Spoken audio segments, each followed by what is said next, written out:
Bapak Ibu, salam jumpa Waalaikumsalam. dengan saya. Perkenalkan, saya Coach Vici dari Masyarakat Coach Indonesia dan hari ini bersama Ibu Verena Dian akan bersama Bapak Ibu di webinar parenting pada malam hari ini. Alhamdulillah, puji syukur karena kita bisa dipertemukan pada malam hari ini dengan tentunya dengan kondisi yang terbaik, sehat, semoga selalu dan tentunya bersyukur pula karena pada malam hari ini kita akan berdiskusi suatu hal yang menarik oleh Coach Dian. Apa itu? Seperti yang tersampaikan bahwa bagaimana sih mendampingi remaja dalam meraih potensi diri. Menarik tentunya ya, usia remaja. Nah, karena di usia remaja ini tentunya banyak hal yang perlu kita pahami dengan karakteristik perkembangannya. Nah, Bapak Ibu, sebelum kita lanjut bersama Coach Dian, saya izin untuk menyampaikan ground rule webinar pada malam hari ini dan izin untuk proses share screen.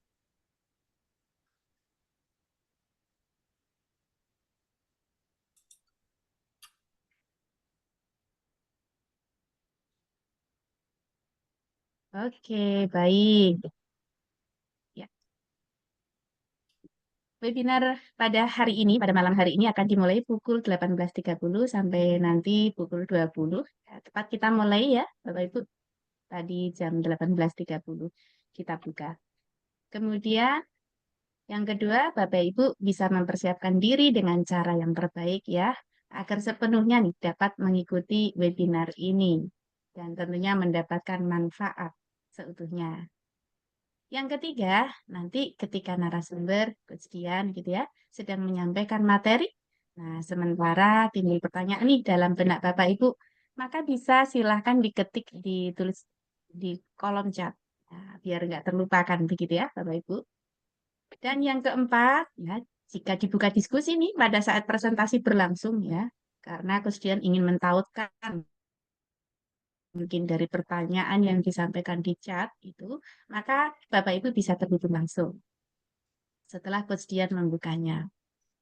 Kemudian yang kelima, nah untuk lebih meningkatkan konsentrasi nih Bapak Ibu dalam webinar ini, maka ikuti permainan berikut dan mohon disimak ya, serta mengikuti petunjuk saya. Oke, pernah bermain Bapak Ibu sama putra-putri di rumah ya? Walaupun usia SMP pun saya kebetulan pas juga ya. Saya kelas 3 SMP gitu ya, pas usia remaja. Jadi sering sih dalam percakapan maupun hal itu kita ada permainan. Oke, baik. Permainannya ini untuk konsentrasi pada malam hari ini persiapan sudah. Bapak Ibu silakan nanti ya sebutkan ya. Sebutkan kata yang terdapat pada huruf keempat. Ya. Sebutkan kata pada huruf keempat pada kata yang saya sampaikan. Apakah petunjuk ini bisa diterima? Ya. Sebutkan atau buat kata pada huruf keempat pada kata yang saya sampaikan. Dengan cara menulis di kolom chat. Oke, kata pertama saya sebutkan adalah cinta. Iya, huruf keempat dari kata cinta. Buat kata huruf keempat pada kata cinta. Silakan di kolom chat. Buat kata pada Oh, salah, salah. huruf keempat pada kata yang saya sampaikan ya. Ini sedikit belajar coding gitu ya.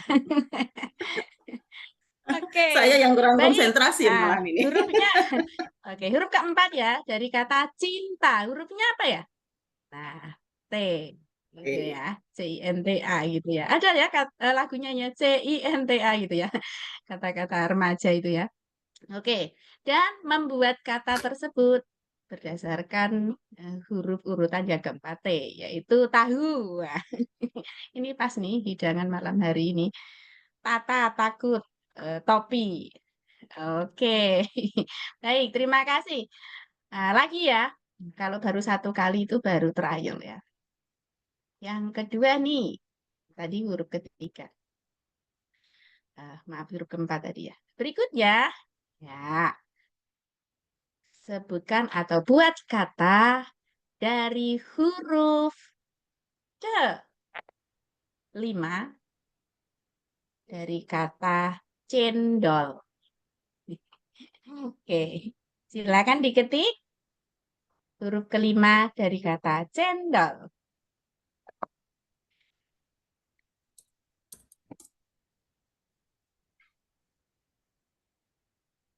Cendol. Oke. Nah, ini yang kedua sudah lebih fokus ya. Ada kata berarti O. Olahraga. Oke, orang, onta, odol lah, onde-onde. Cocok banget ini ya. Oke, baik. Nah, syahnya nih ya, apapun itu kalau sesuatu kita lakukan ini kan dengan ganjil ya. Terakhir nih yang ketiga. Oke.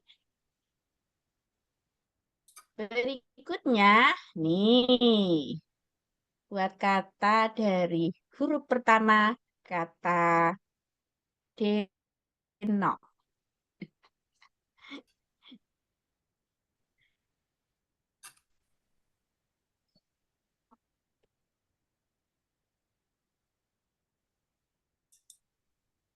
Oke,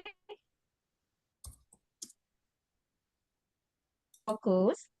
Sudah sebutkan katanya? Ayo. Oke. Depok, Dadu, Delta. Oke, sepertinya sudah sangat fokus dan sangat eh, siap ya tentunya. Baik, jika demikian, Bapak Ibu siap mengikuti apa yang akan disampaikan oleh Coach Dian. Ketik angka 1.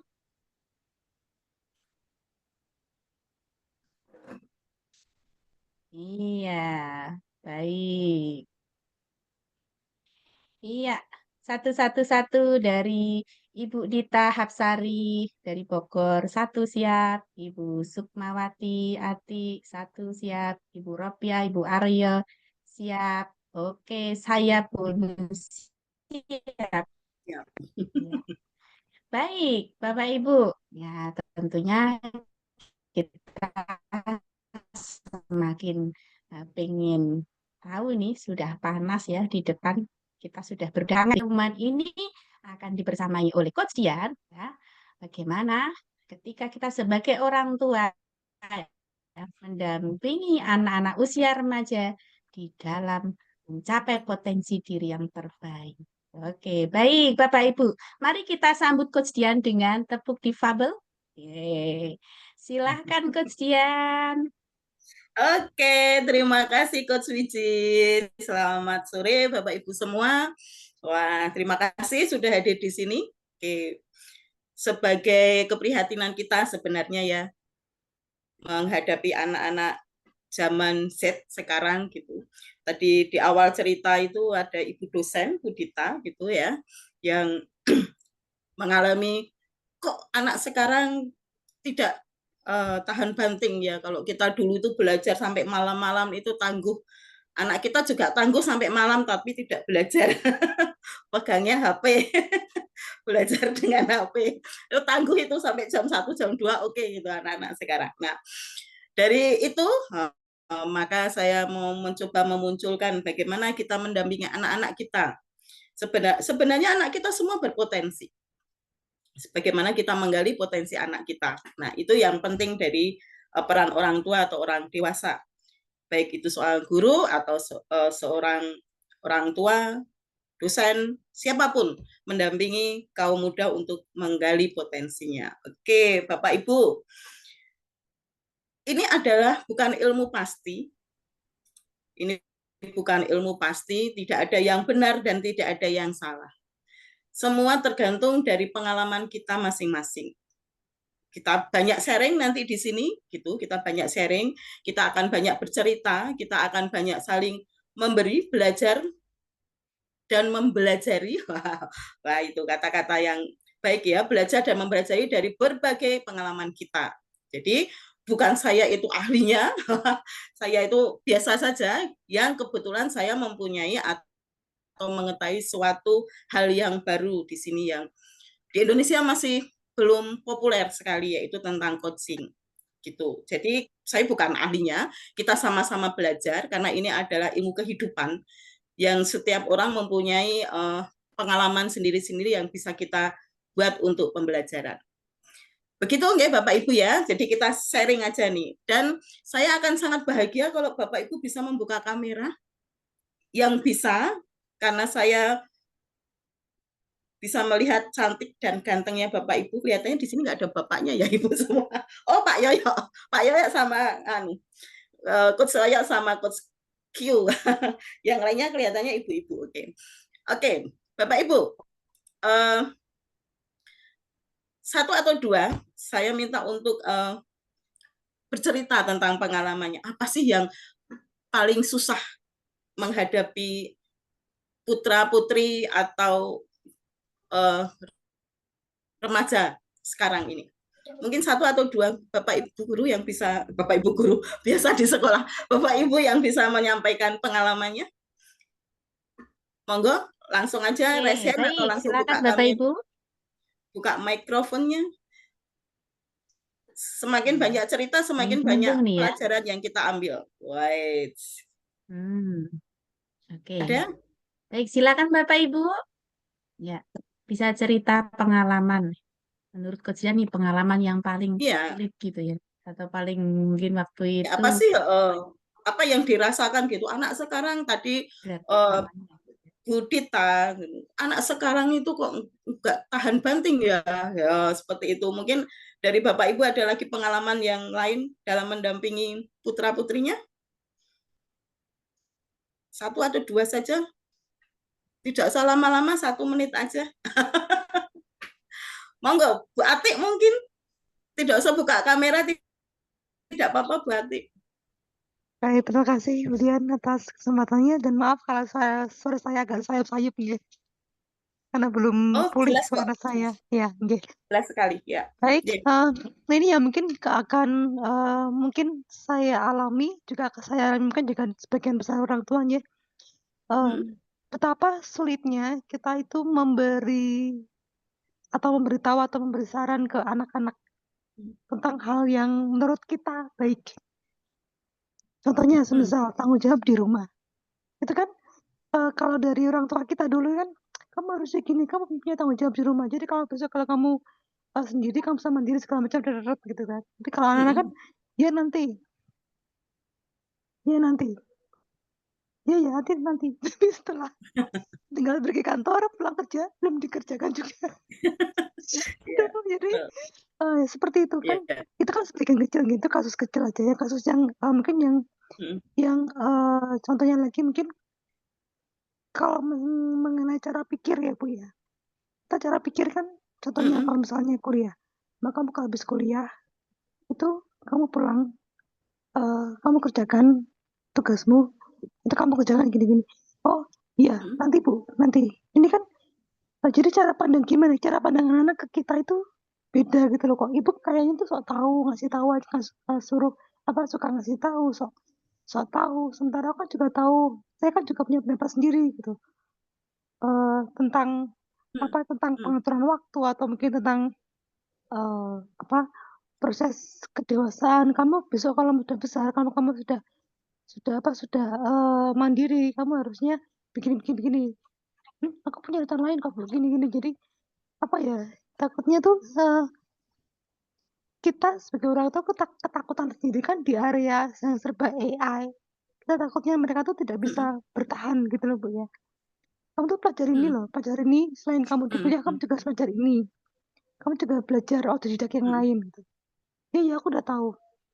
Tapi ketika dikerjakan, ketika dilihat lagi, malah main game atau apa gitu kan. Waktumu tuh cuma sebentar ya.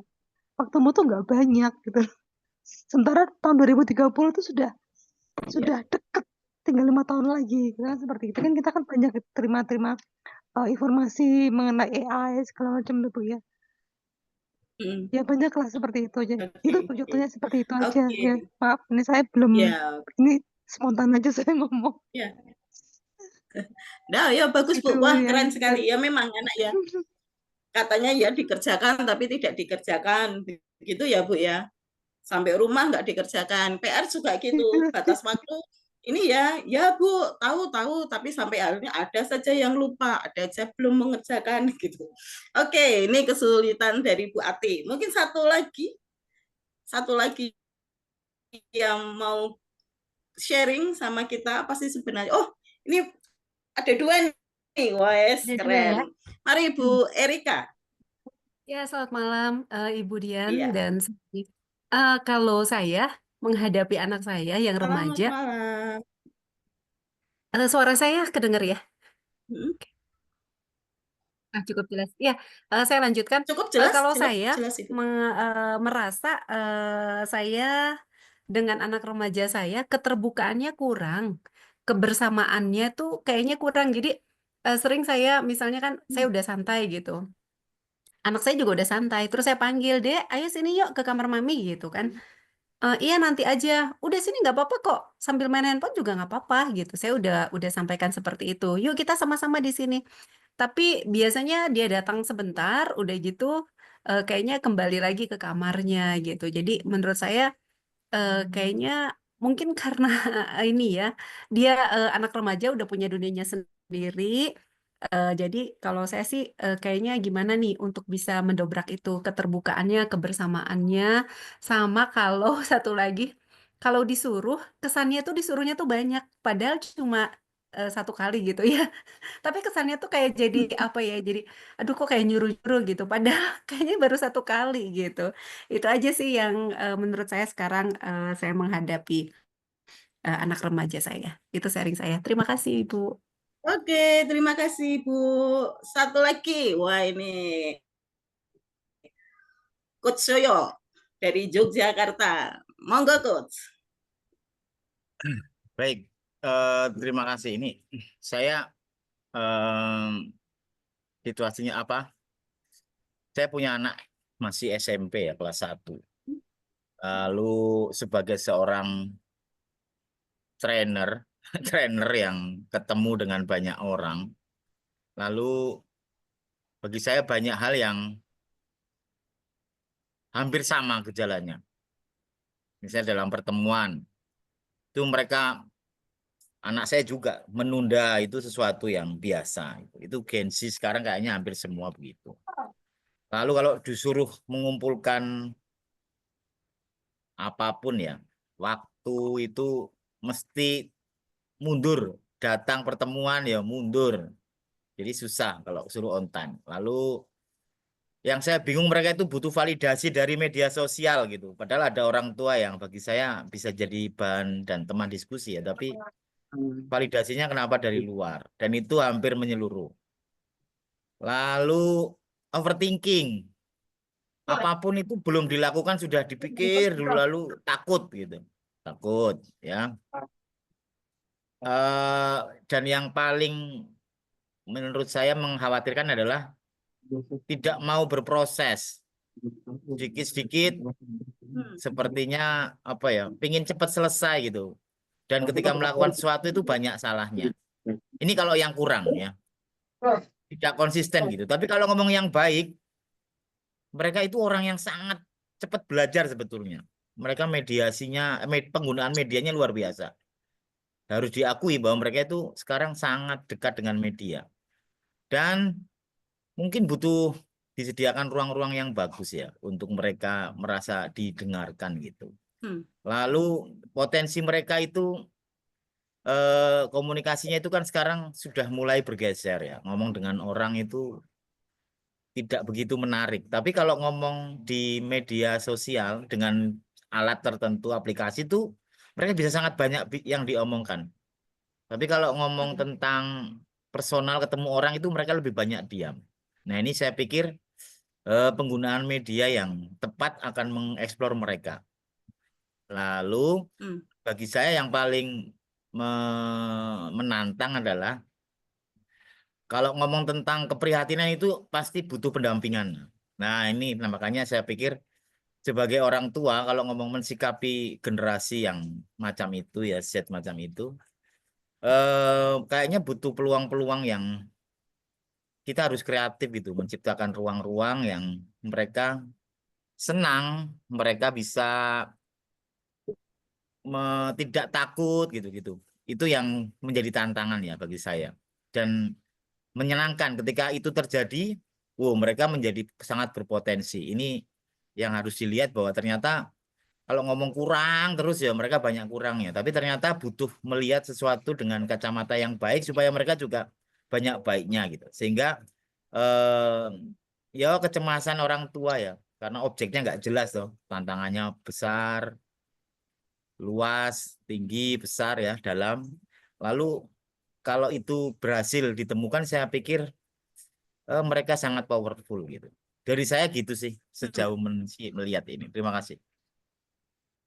Oke, terima kasih Coach Yoyo. Oke, hampir sama ya Bapak Ibu ya.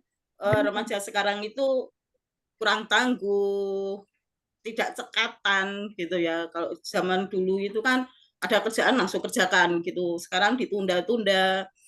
Hampir sama. Tadi 3 orang tua tadi menyampaikan itu. Oke, sekarang kita akan masuk materi nih Bapak Ibu. Izin saya untuk share screen dulu.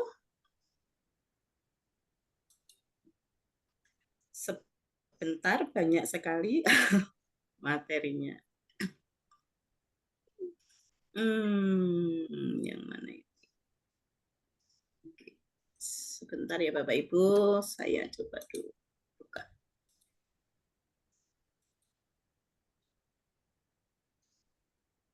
Sebentar. Kita akan membahas apa itu remaja zaman sekarang.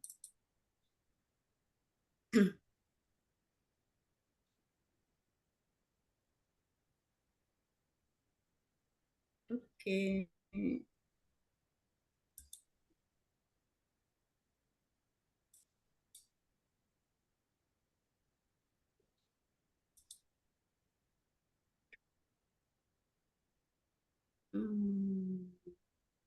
Share-nya kemana ada sebentar Bapak Ibu. Oh ini enggak.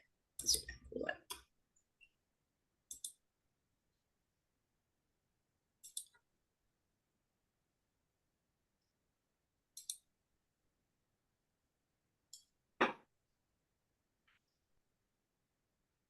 Oke, apakah sudah terlihatkah?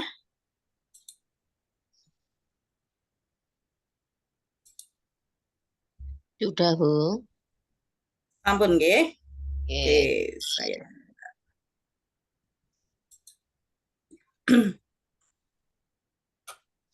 Oke, Bapak Ibu, ini mendampingi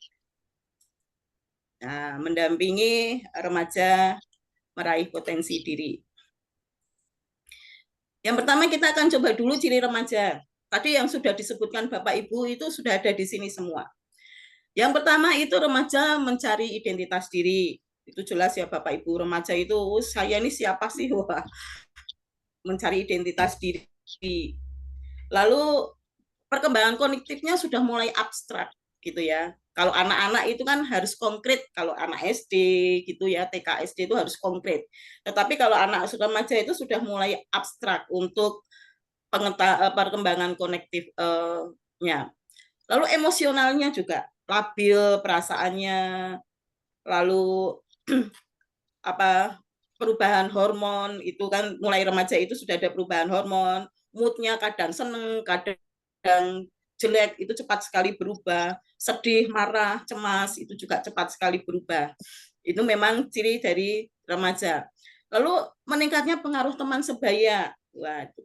Media sosial itu salah satu teman bagi anak-anak gitu ya. Mereka sangat terpengaruh sekali dengan teman. Kadang-kadang nasihat kita itu lebih tidak didengar daripada perkataan teman. Jangan keluar malam. Temannya, yuk kita jalan-jalan. Wah, mereka milih temannya untuk jalan-jalan daripada mendengarkan orang tua tidak boleh keluar malam.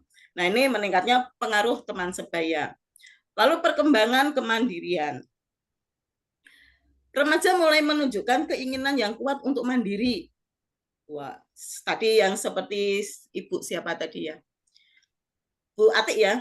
Aku tuh tahu bisa aku bisa mengerjakan gitu. Sudahlah, jangan ribut-ribut, pasti nanti saya kerjakan. Nah, itu karena apa? Karena kuat untuk mandiri. Orang tua itu sudah bukan menjadi figurnya lagi. Lalu mereka ingin membuat keputusan sendiri, ingin memiliki privasi sendiri, tanggung jawab sendiri dari tindakan mereka. Ini sudah mulai nih. Jadi orang tua, pokoknya ibu ngerti saya lulus. Ada orang tua melihat ini kok orang nggak pernah belajar apa lulus gitu ya. Tapi mereka ngomong santai aja Bu, pasti saya lulus. Gitu. Lalu proses ini terkadang dapat menimbulkan konflik antara orang tua dan anak. Lalu yang keenam, ketertarikan pada lawan jenis. Wah, ini tadi Mama Joshua itu juga tanya, kamu sudah punya pacar belum? Gitu. Mungkin yang mikrofonnya bisa di-mute dulu. Bapak Ibu, oke. Terima kasih. Bu.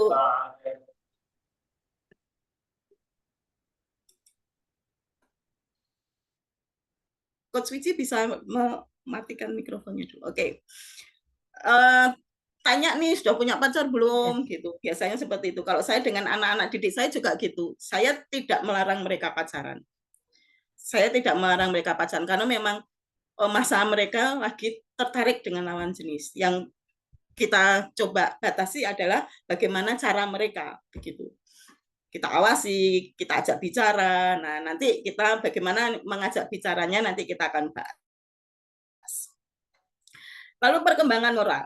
Pemahaman moral anak remaja berkembang melalui aturan atau hukuman eksternal.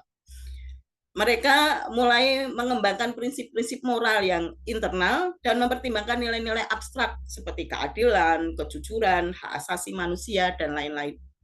Pernah ada suatu cerita, anak itu bertanya, nilai itu untuk apa sih? Nilai itu tidak bisa untuk hidup. Bertanya itu sama saya. Bu, nilai itu untuk apa tuh Bu?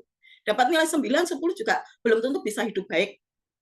Nah, itu tentang hak asasi, tentang keadilan, tentang apa sih gunanya? Nah, seperti itu. Kejujuran, itu nyontek Bu. Nyontek dapat baik sama saya, nggak nyontek nggak dapat baik. Ya mending nyontek tuh Bu. Sudah dipuji orang tua, nilainya baik. Itu mulai berkembang di situ untuk anak-anak remaja. Lalu yang selanjutnya adalah pencarian kebebasan dan otonomi. Remaja mendapatkan kebebasan untuk membuat pilihan sendiri dan mengatur hidup mereka. Ada yang seperti itu, tapi ada juga yang remaja nggak bisa menentukan hidupnya sendiri. Terserah bapak, terserah ibu. Sampai ditanya mau makan apa saja, terserah. Nah, ada yang juga seperti itu, tapi umumnya mereka sudah mulai ingin nih kebebasan otonomi. Saya kepinginnya ini. Orang tua mau apa, saya tidak peduli. Saya kepinginnya seperti ini. Mereka ingin diakui sebagai individu dan memiliki pendapat dan hak. Nah, ini mulai punya keinginan untuk divalidasi. Sayangnya mereka mintanya validasi kepada teman media sosial yang tadi dibicarakan sama Coach Yoyo atau Pak Yoyo ya. Mereka tidak begitu suka divalidasi pada orang tua gitu. Nah, nanti kita akan coba untuk melatih anak bagaimana anak itu dapat kontribusi aktualisasi di situ. Namun mereka juga sering merasa takut dengan tanggung jawab yang menyertai kebebasan tersebut. Mereka kepingin bebas, tapi kalau suruh tanggung jawab kadang-kadang mereka tidak mau. Nah, itu ciri-ciri remaja. Jadi Bapak Ibu kalau ketemu putra-putrinya seperti itu, ya dipahami bahwa itu memang masih ciri-ciri mereka. Dan bagaimana kita mendampingi mereka secara utuh.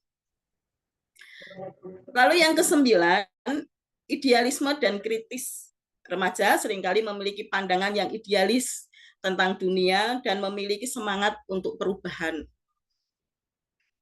Betul ya? Betul enggak sih? Betul ya? Gitu ya.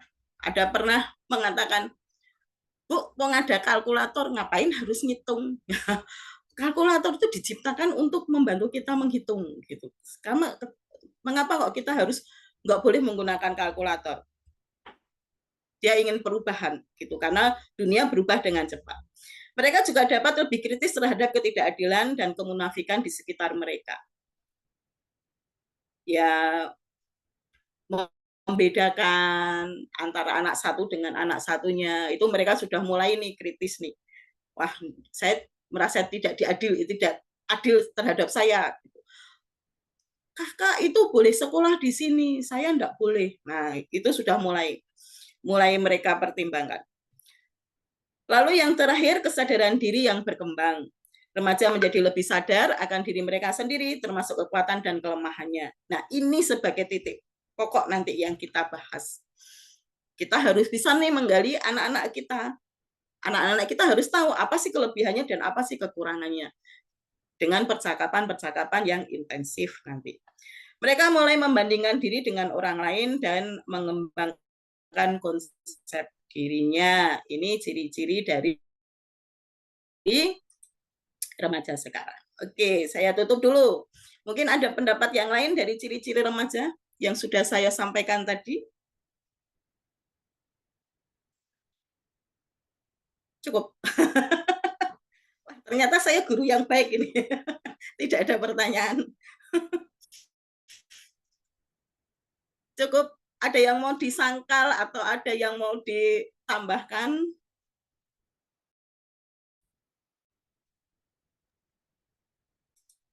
Oke, baik Bapak Ibu. Cukup? Dari slide Oke. pertama yang disampaikan Baik. oleh Coach Dian, Kalau mungkin cukup ada saya yang mau lanjutkan menanggapi. lagi.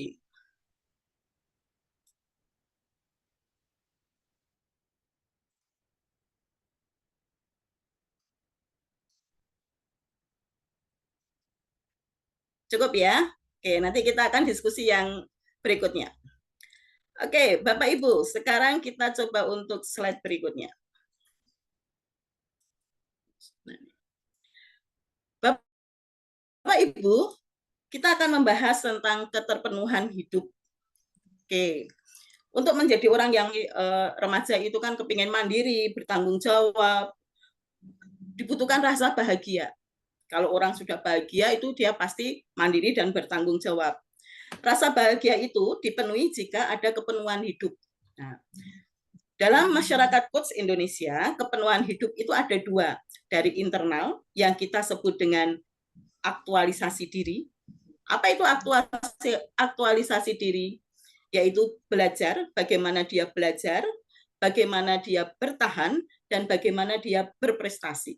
Dia mengaktualisasikan dirinya dengan belajar, bertahan, dan berprestasi. Dengan kontribusi, ya memberikan sesuatu pada masyarakat, pada keluarga, pada sesamanya, yaitu tentang memberi, memahami, dan melayani. Kalau kedua itu terpenuhi, maka sudah terjadi keterpenuhan hidup dan pasti orangnya akan mandiri, bertanggung jawab, dan merasa bahagia. Ini namanya keterpenuhan hidup. Saya lanjutkan dulu ya, nanti sharingnya atau tanya jawabnya berikutnya. Dari keterpenuhan hidup, kita ada yang disebut dengan kerangka kesadaran. Kalau kerangka kesadaran biasanya kita sebut dengan mindset, ya. Pola pikir. Nah, Bapak Ibu kan biasanya aku enggak mudeng pola pikirnya. Wow, itu. Tapi kalau ditanya pola pikir itu apa, kadang-kadang kita bingung apa ya pola pikir gitu ya. Mindset itu kalau secara umum adalah seperangkat pemahaman, keyakinan, dan nilai-nilai yang secara tidak sadar mempengaruhi cara kita memandang, merasakan, dan merespon dunia sekitar kita. Jadi seperangkat pemahaman, keyakinan yang merespon tentang yang kita lihat, yang kita rasakan, yang kita dengar. Nah, itu adalah mindset atau pola pikir. Di masyarakat Coach Indonesia, Yang namanya pola pikir atau kerangka kesadaran itu adalah pemahaman, keyakinan, dan nilai-nilai yang mempengaruhi cara orang berpersepsi, beremosi, berkomunikasi, beraksi dalam menanggapi stimulus. Jadi kalau ada stimulus, kita punya keyakinan atau nilai nih, emosi, komunikasi, dan bereaksi. Oke, apa itu? Nah, ini kerangka kesadarannya seperti ini, Bapak Ibu. Pola pikir atau kerangka kesadaran itu ada 3 hal. Understanding, belief, dan value. Ya. Understanding itu terdiri dari pengetahuan. Apa yang dia ketahui. Dari pengalaman. Pengalaman apa yang pernah dia dapat. Dan dari pemaknaan. Nah, ini yang akan kita bahas nanti, ya, yang akan kita bahas. Paling tidak kita menganalisis pola pikir anak, gitu. Jadi dengan cara ini nanti kita tahu, oh anak ini tuh punya pola pikir atau kerangka kesadaran ini seperti ini. Dari understanding kita maju ke belief tentang identitas. Saat itu dia jadi identitasnya apa nih? Pelajar misalnya. Kita akan membahas tentang keterlambatan misalnya. Biasanya kalau ada anak terlambat, kita akan mengatakan, kenapa kamu terlambat? Mengapa kamu terlambat? Pasti anak akan membahas atau mengatakan 1001 alasan. Tetapi dengan kerangka kesadaran ini, kita bisa mengajak anak berpikir nih. Ada apa terlambat? Apa yang kamu ketahui tentang keterlambatan? Oh, kalau saya terlambat berarti saya melanggar aturan sekolah, misalnya gitu. Pernah kamu mengalami keterlambatan? Apa yang kamu rasakan kalau kamu mengalami keterlambatan? Apa maknanya kalau kamu itu terlambat? Memaknai hidup kamu bagaimana? Lalu identitas kamu sebagai apa? Kalau pelajar, kekuatanmu kayak apa? Apa sih yang bisa kamu buat untuk supaya kamu tidak terlambat? Apa sih kekuatan apa sih? Pertanyaan-pertanyaan seperti ini yang nanti akan kita gali kepada anak dalam segala sisi, dalam segala urusan. Kita coba lihat kerangka pikir anak itu pada satu poin itu. Nah, dari situ nanti kita akan tahu, oh berarti anak ini akan berpikir anaknya, oh berarti saya ini seperti ini, begitu. Oke, nanti kita akan bahas ke belakang. Ini hanya pengantar dulu. Jadi kerangka kesadaran atau pola pikir itu ada 3. Understanding, pengetahuan, pengalaman, dan pemaknaan. Yang kedua adalah belief, identitas, power, dan attention. Dan yang ketiga adalah value, nilai. Apakah itu penting? Apakah itu perlu? Apakah itu sebagai pilihan? Apakah itu prioritas? Dan apakah itu partisipasi?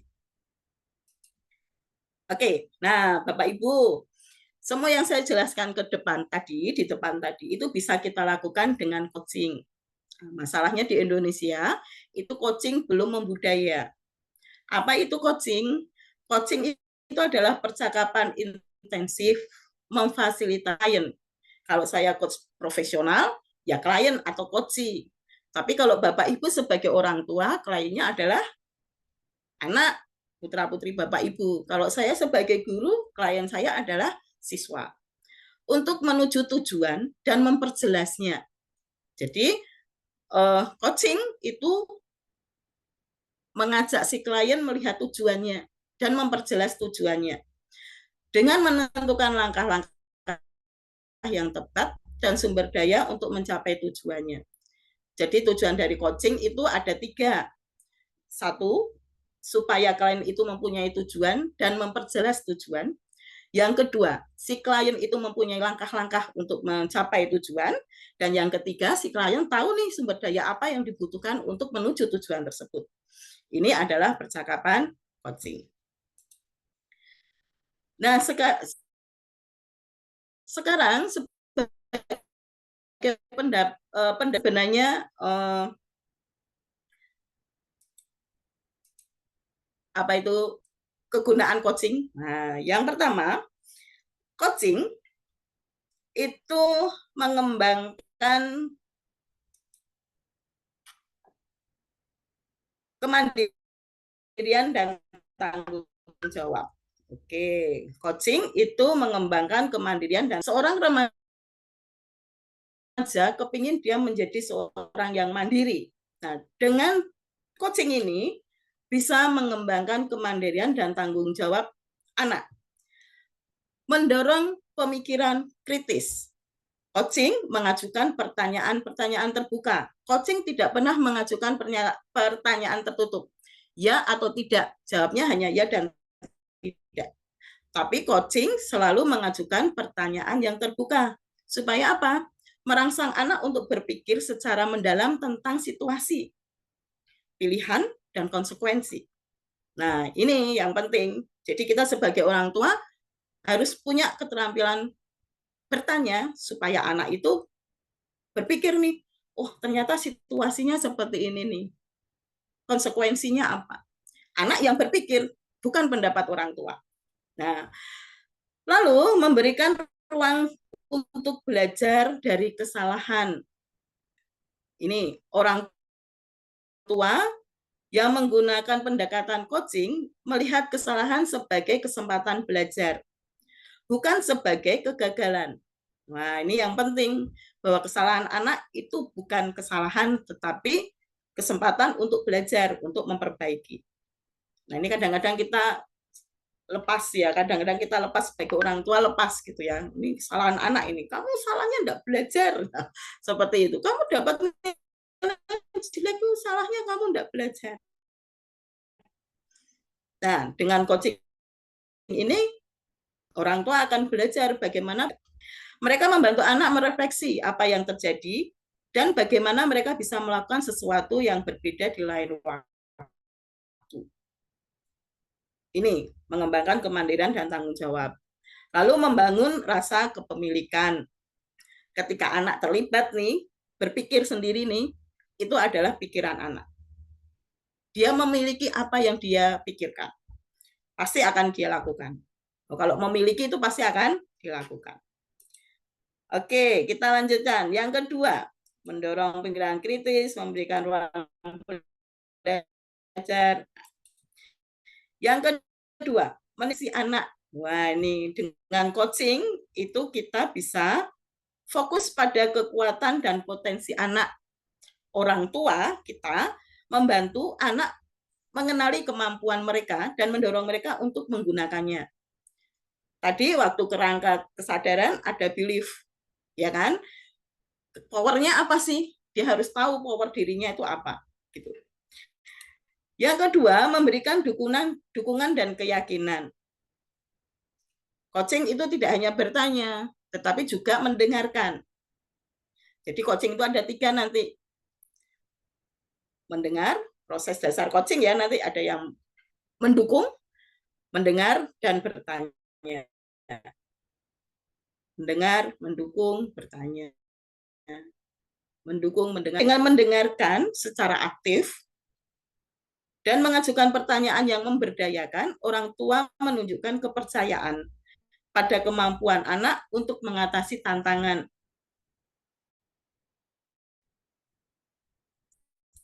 Ini. Lalu yang ketiga, merayakan proses dan kemajuan. Coaching itu kalau sudah selesai, kita rayakan nih anak. Nah, jadi anak tidak lagi meminta validasi pada orang lain, pada teman atau pada HP, media sosial, tapi dia dapat validasi dari orang tua. Oke, yang ketiga, memperkuat komunikasi. Ini jelas sekali ya, mendengarkan secara aktif, karena dalam sesi coaching itu ada membangun empati, bagaimana kita membangun empati, mendukung anak. Kita dukung aja, apa yang diomongkan anak didukung aja, diiyakan aja. Begitu. Lalu kita gali lagi dengan pertanyaan. Kita dengarkan, kita dukung, gali lagi dengan pertanyaan. Sehingga akan membangun empati. Lalu menciptakan ruang dialog terbuka. Dengan begitu anak akan mengungkapkan apa yang dia rasakan, apa yang dia pikirkan, maka terciptalah ruang dialog terbuka. Yang keempat, mengembangkan keterampilan pemecahan masalah. Wah, ini kurikulum, kalau sebagai guru ini kurikulum deep learning ya. Gitu ya, yang sudah dicanangkan pemerintah. Membantu mengidentifikasi masalah. Dengan ditanya, anak bisa tahu, oh ini masalahnya, oh ini solusinya. Lalu mendorong brainstorming solusi yang tadi sudah saya katakan, oh ini ada masalah nih, solusinya seperti ini. Lalu mengevaluasi pilihan mana yang paling tepat. Setelah itu, anak bisa membuat rencana aksi. Yang kelima, yaitu meningkatkan regulasi emosi. Membantu mengenali dan mengolah emosi. Melalui pertanyaan pernyataan yang reflektif, orang tua membantu anak mengidentifikasi dan memahami emosi yang mereka rasakan. Lalu, mendorong pengembangan strategi coping. Membantu anak untuk menentukan cara-cara yang sehat dan efektif untuk mengatasi emosi tersebut. Dalam suatu sesi coaching ada istilah tentang skill tentang state, ya state apa itu? State itu apa? Suasana, ya. Kalau Bapak Ibu besok belajar tentang coaching, Bapak Ibu diajari bagaimana sih keterampilan kita mengajak klien itu punya suasana state, bagaimana mengolah emosi. Nah, itulah mengapa coaching itu dibutuhkan pada keluarga. Wah, ini panjang lebar ya, saya sampai haus. Saya minum dulu ya Bapak Ibu ya. Bapak Ibu boleh loh minum. Oke, mungkin dari sini apakah ada yang ditanyakan? Ya, monggo Coach Wiji. Saya tak minum dulu Coach. Iya, monggo Bapak Ibu, ada yang mau menanggapi dari apa yang disampaikan Coach Dian ya? Jadi semakin banyak hal ya, ternyata ya, yang harus kita ketahui tentang diri seorang remaja. Dan untuk mencapai potensi terbaik pada mereka, karena cara kehidupannya begitu ya, sehari-hari seperti apa begitu ya, dengan karakteristik dan perkembangan seorang remaja. Oke, baik. Dari apa yang disampaikan Coach Dian, mungkin ada yang mau menanggapi, wah itu seperti anak saya banget itu Coach gitu ya. Mungkin sudah Ya, apa yang betul disampaikan sekali. dengan Coach Dian gitu ya, dari ciri-ciri yang mau menanggapi dari apa yang disampaikan Coach Dian. Silakan. Baik, Bapak Ibu juga Atau saya boleh mau tanya santai dulu. ya, minum dulu Selain jika coach ya, haus selain dan coach saya mau untuk tanya mau dulu. ya. Oke, Coach Oke. Wiji. Saya mau tanya dulu nih yang bukan coach nih ya. Kalau coach tuh pasti tahu coaching. Yang bukan coach gitu. Yang sudah tahu coaching, silahkan ketik 1 pada kolom chat. Yang belum tahu coaching, silahkan ketik 0. Oh, Bu Sukini. Ini Bu Sukini mau bertanya Selain tuh. coach ya ini ya. Ya, selain coach. Kalau coach Q Ya. jangan nulis ya. Saya mau bertanya, Bu. Oh ya, Bu Ya. Sukini, monggo langsung Tadi aja. di slide kebetulan saya enggak screenshot ya. Nanti minta slide-nya. Oke, Tadi ada siap, kalimat siap. yang menyampaikan kalau anak bahagia akan muncul rasa tanggung jawab. Begitu nggih? Iya toh? Iya. Tapi ada kalanya dan mungkin 60-70% anak yang sudah bahagia itu merasa di zona aman. Akhirnya aku sing bahagia, tidak mau berkembang lagi, tidak mau sulit untuk mengembangkan potensi yang ada di dalam dirinya karena dia sudah merasa bahagia di sini, seolah-olah itu sudah puncak begitu. Nah, terus untuk bagaimana kita mengarahkan mereka agar mereka itu bisa apa ya, lebih percaya diri bahwa itu belum seberapa begitu. Ngaten Bu Dian. Oke, terima kasih. Sebentar, saya tuh sebenarnya mau sebentar dulu. Saya kembalikan dulu. Slide saya sudah kelihatan belum ya? Belum. Belum. Oh, sudah ada. Ya, nggih. Oke. Oh, ini yang ini ya. Kepenuhan hidup itu ya, Bu ya? Iya. Untuk menjadi mandiri dan tanggung jawab itu butuh bahagia, Ibu. Gitu.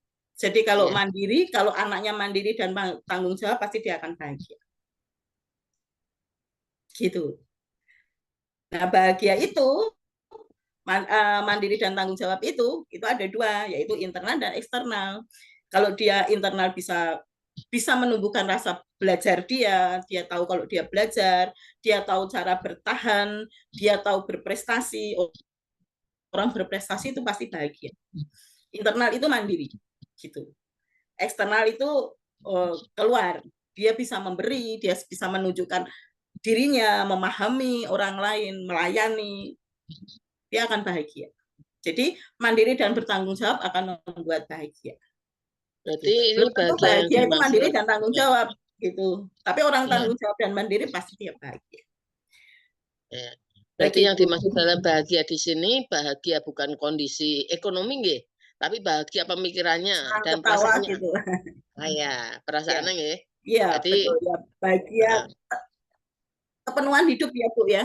Hidupnya ya, sudah kebutuhannya sudah dipenuhi ya, kepenuhan hidupnya.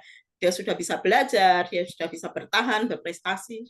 Dia bisa menunjukkan pada orang lain,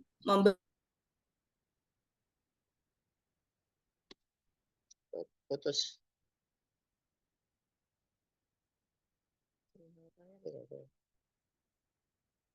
Halo, apakah Coach Dian bisa didengar suaranya, Bapak Ibu, atau dari saya ya? Nggih, Coach tadi ini Ibu mendengar suara Coach Dian? putus. Iya, jadi bahagia yang dimaksud adalah bagaimana keterpenuhan hidup itu bisa dipenuhi gitu ya. Ada Ya. keterpenuhan hidup yang bisa dilakukan dengan melalui aktualisasi diri ya. Tadi dengan cara bagaimana dia bertahan, berprestasi, dia mampu memenuhi hidupnya dengan cara belajar begitu ya. Dan ketika dia bisa memberikan layanan gitu ya, melayani orang lain gitu, bisa memberi ya. Itu pun ada rasa kebahagiaan ya yang dirasakan oleh anak remaja tersebut atau diri pada kita pun begitu ya. Nah, kita merasakan ya ketika kita itu bisa berbahagia ada rasa bahagia. Apakah itu pernah dirasakan oleh Bapak Ibu gitu ya? Nah, itu di antaranya dari faktor eksternal yang dimaksud oleh Coach Dian. Jadi Nggih. kebahagiaan ini ketika keterpenuhan hidup itu bisa terpenuhi gitu ya melalui Ya. tadi ya kontribusi dan beraktualisasi gitu. Ada dua hal, secara internal dengan aktualisasi diri gitu ya dan secara eksternal dengan cara tadi ya memberi, melayani begitu ya. Itu artinya bahwa kebahagiaan itu terpenuhi dengan demikian. Oke, begitu Coach Bu Suki nih. Sampai di sini Nggih, apakah dapat siap. Nggih. dari Bisa kebahagiaan diterima. dan keterpenuhan Saya tak hidup ganti begitu ya? Saya Oke. ganti laptop nggih, saya sebentar. Oke. Nggih.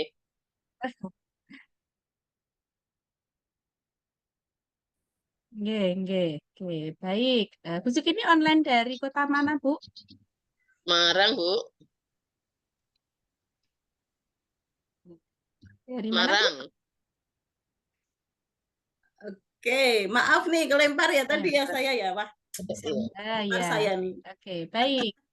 Iya, Oke. tadi sudah sempat sedikit terhubung saya dengan Bu Suki ini gitu ya, Bu Dian ya, Ya, terkait siap. kebahagiaan.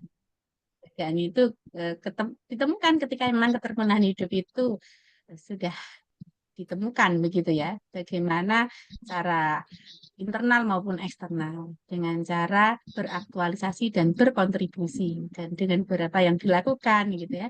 Dengan aktualisasi diri ya, misalnya dengan belajar, bertahan dan berprestasi gitu ya. Dan dengan cara eksternal tadi bagaimana kebahagiaan itu bisa terpenuhi dengan memberi, melayani, kemudian memahami, bisa memahami orang lain itu pun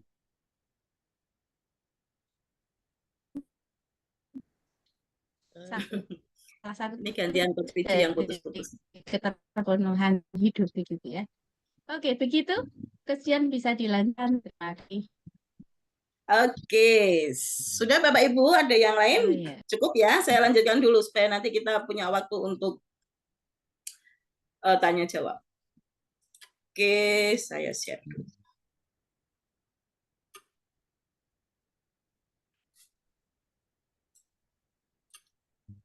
Oke, tadi ini sudah. Oke. Ini mengapa sih coaching itu dibutuhkan untuk orang tua gitu ya. Jadi coaching itu tidak hanya dibutuhkan untuk orang-orang yang bermasalah, tetapi bagaimana kita mendorong anak untuk menjadi lebih potensi. Dan orang tua harus ini untuk mencapai Indonesia emas, orang tua harus bisa ini bagaimana melakukan coaching terhadap anaknya. Oke. Ini percakapan coaching ya. Tadi coaching itu ada 3 hal, Bapak Ibu ya. Yang tadi pertama itu adalah mendukung, mendengar, lalu bertanya. Nah, sekarang ini kita beri contoh percakapan coaching dari kerangka kesadaran tadi. Yang pertama, kerangka kesadaran understanding, yaitu pengetahuan. Pertanyaan coachingnya adalah, apa saja pengetahuan yang kamu miliki? Tadi sudah saya kasih contoh, misalnya terlambat. Apa sih yang kamu ketahui kalau terlambat itu apa? Terlambat itu berarti saya masuk lebih dari jam 7. Apalagi, apa sih yang diketahui tentang terlambat itu apa? Anak harus berpikir itu. Lalu yang kedua adalah, apa saja pengetahuan yang diperlukan? Kalau anaknya sudah tidak tahu, kalau gitu apa pengetahuan yang diperlukan untuk mengerti arti terlambat itu? Nah, itu bagaimana kamu mendapatkannya pengetahuan tersebut? Kamu tahu dari mana? Ini kamu mendapatkannya dari mana? Kamu kok tahu itu dapat dari mana?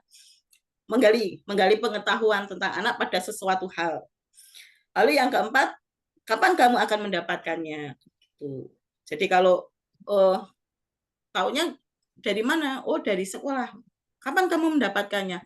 Oh, saat ngos dulu, waktu saya kelas 10, saya diberitahu nih, tata tertibnya seperti ini. Nah, anak paham, anak tahu nih, oh, masalah terlambat itu kayak gitu. Oke, ini percakapan coachingnya. Lalu yang berikutnya adalah tentang pengalaman. Apa saja pengalaman yang telah kamu miliki? Kamu pernah nggak mengalami kamu terlambat? Oh ya jelas pernah gitu ya. Apa rasanya? Bagaimana rasanya? Apa yang kamu rasakan? Nah, ini pengalaman. Apa saja pengalaman yang diperlukan? Kalau kamu nggak mau terlambat, kira-kira kamu ada pengalaman apa yang harus kamu lakukan? Diperlukan, gitu ya. Bagaimana kamu mendapatkan pengalaman itu supaya kamu tidak terlambat? Lalu, kapan kamu akan mendapatkannya? Kamu pernah terlambat? Oh, rasanya bagaimana terlambat? Nggak enak, Bu. Dilihatin orang banyak. Oke. Pengalaman apa yang kamu perlukan? Pengalaman saya besok saya kepinginnya ya datangnya jam 6. Oke. Bagaimana kamu akan mendapatkan kamu datang ke sini jam 6? Anak digali seperti itu. Yang berpikir anak.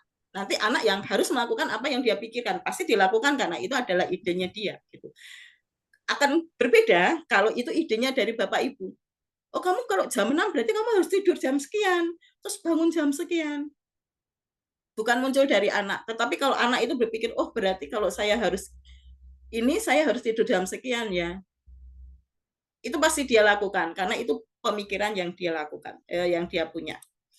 Ini pengalaman. Lalu percakapan yang berikutnya adalah pemaknaan. Apa saja pemaknaan yang kamu miliki? Oke, apa saja pemaknakan yang perlukan? Apa sih maknanya gitu? Oh, berarti kalau saya tidak terlambat itu saya senang, Bu. Saya jadi anak yang datangnya lebih enak, saya lebih dapat mempersiapkan diri kalau saya tidak terlambat di sekolah, saya tidak kemerungsung dan sebagainya. Pemaknaan dia apa? Terus apa yang diperlukan selain itu? Kamu lebih tenang, lebih santai, ya saya lebih konsentrasi. Terus digali terus apa pemaknaan yang diperlukan. Bagaimana kamu mendapatkan pemaknaan tersebut? Dan kapan kamu akan mendapatkan? Ini pertanyaan terbuka. Anak harus berpikir, anak harus memikirkan apa yang harus dijawab. Identitas, apa saja identitas yang kamu miliki? Kamu terlambat, identitas kamu sekarang jadi apa? Oh, saya jadi siswa, Bu. Oke, kalau siswa berarti aturannya bagaimana? Misalnya, oh datangnya sekian.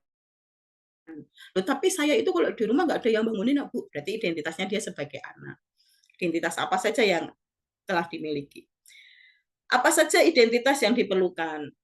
Oke, bagaimana kamu mendapatkan identitas tersebut dan kapan kamu akan mendapatkannya? Ini tentang belief tadi ya. Tadi understanding sudah, sekarang percakapan tentang belief, tentang identitas. Lalu power juga. Apa saja power yang kamu miliki? Kekuatan apa yang kamu miliki? Oh, kamu mau bangun jam 4. Apa saja yang kamu miliki? Kekuatan apa saja yang kamu miliki untuk kamu bisa bangun jam 4? Nah, dia akan berpikir, apa ya? Oh, kalau gitu saya akan nyetel beker bu yang keras, ya, misalnya gitu. Ini, apa saja power yang diperlukan? Selain itu, diperlukan apa lagi supaya kamu bisa bangun jam 4? Bagaimana kamu mendapatkannya? Kapan kamu akan mendapatkannya? Kapan kamu akan melakukannya atau mendapatkannya? Gitu ya. Ini masih belief, tadi identitas dan power.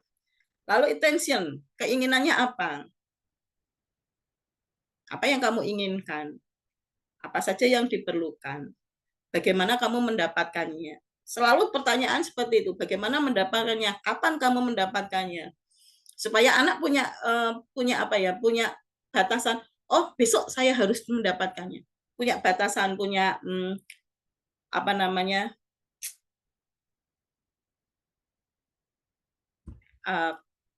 Standar ya, standar gitu ya. Standar, oh saya harus melakukannya sekian, tanggal ini. Besok pagi. Kapan mendapatkannya? Ini tentang belief tadi ya, kerangka kesadaran tadi, understanding sudah ditanyakan, lalu beliefnya juga sudah ditanyakan. Lalu nilainya apa? Apakah itu penting untuk kamu? Kamu tidak terlambat itu penting tidak? Apa yang membuatnya itu penting? Anak kan berpikir, oh ya penting ya. Apa yang membuat itu penting? Dari diri anak itu akan muncul. Apa dampaknya bila kamu melakukannya? Apa dampaknya setelah itu? Jadi anak berpikir, oh iya, berarti kalau aku gini dampaknya ini ya. Kesadaran dari anak, dari diri anak keluar. Potensi anak akan keluar nanti. Pilihan, apakah ini satu pilihan? Apa dipaksa? Pilihan atau dipaksa? Kalau dia sudah merasakan penting, berarti itu biasanya itu menjadi pilihan anak. Apa yang membuatnya pilihan? Apa yang membuat itu kamu pilih itu, gitu ya? Apa dampaknya bila kamu melakukannya? Lalu apa dampaknya setelah itu? Setelah kamu memilih itu? Oke, prioritas sama. Apakah itu suatu prioritas? Penting, prioritas untuk kalian, gitu ya. Kalau jawabannya enggak prioritas, bagaimana? Enggak, itu bukan prioritas saya. Apa yang dilakukan orang tua? Ditanya, lalu prioritasmu apa? Digali, terus digali, sampai anak itu memahami bahwa itu suatu prioritas. Didukung aja, enggak usah, enggak, itu bukan prioritas. Kok enggak prioritas itu bagaimana tuh? Enggak usah, didukung aja. Oh gitu, itu bukan prioritas tuh kamu, baik. Sekarang prioritas kamu sekarang apa? Anak akan berpikir lagi, oh prioritas saya adalah gitu. Apa yang membuat itu prioritas? Lalu apa dampaknya bila kamu memprioritaskan itu? Lalu apa dampaknya setelah itu? Ini pertanyaan-pertanyaan percakapan coaching tentang kerangka kesadaran tadi. Lalu partisipasi, apakah ini sesuatu yang ingin kamu berpartisipasi di situ, melakukan di situ, gitu ya? Apa? Tadi ada kepenuhan hidup, kontribusi itu kan memberi, melayani, berpartisipasi. Nah, apakah kamu akan berpartisipasi di situ? Apa yang membuat kamu ingin berpartisipasi? Apa dampaknya jika kamu melakukannya? Lalu apa dampaknya setelah itu? Pertanyaannya seperti itu. Terus digali tentang itu. Maka kerangka kesadaran anak akan tumbuh di situ. Oh, sudah selesai. Terima kasih. Wah, sudah selesai nih, terima kasih. Begitu Bapak Ibu. Atau mungkin kita coba untuk latihan sesi coaching gitu. Bagaimana Coach Wiji? Oke, boleh dicoba begitu dari pertanyaan yang Coach Dian buat. Mungkin dicobakan dengan salah satu volunteer mungkin bisa Untuk demo Oke, begitu, Coach Dian? Bapak Ibu mau ada yang satu sebagai klien? Wah, Iya. yang ditanya-tanya. Ini ada cerita lucu loh Bapak Ibu. Saya sudah mengadakan beberapa sesi Oke. coaching di sekolah saya. Lalu ada satu anak Baik. datang pada saya, Bu, kapan saya ditanya-tanya lagi? Coach Q mungkin, Coach Q. Coach Q, Oh ya. sebagai apa nih? Karena ternyata itu pertanyaan, iya. Coach Q, mana Coach Q? Halo Coach Q, apakah bisa terhubung? Iya. Coach Q berperan jadi anak Hadir. SMP ya, anak remaja. Oh, Nah, boleh. Boleh. Coach Q berperan jadi anak remaja yang akan dikasih pertanyaan oleh Coach Dian begitu. Apakah oke? Boleh. Oke. Oke, kita ambil satu Oke, kejadian apa nih Coach Q? Ini saya susah tidur cepat, saya sih terlalu malam itu Coach. Begadang ya. Nah, ya, ini itu saya juga anak remaja zaman sekarang itu. Nah, itu saya Iya. kan suruh jadi remaja nih, saya pura-pura di remaja. Remaja Iya. tuli ini kebetulan. Saya guru SLBB. Baik. Oke, ini sebagai coachnya Coach Oke, Fiji baik. atau saya? Coach Dian langsung. Coach saya saja. Oke. Ya. Baik. Ini langsung aja ya, kita nggak usah masuk tujuan ya Coach Q ya. Ini masalahnya adalah tidur terlalu malam. Memikirkan sesuatu.